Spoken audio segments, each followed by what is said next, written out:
Isang araw, nagmamaneho sa babaw. Aking nakita, babaeng saksak ganda. Sinundan ko ang kotseng sinasakyan niya.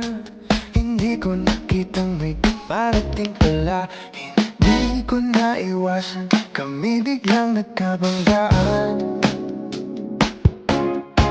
Nung magkamalay, ay nasa ospital na ako. Inasikaso ng doktor na napili ng nanay ko.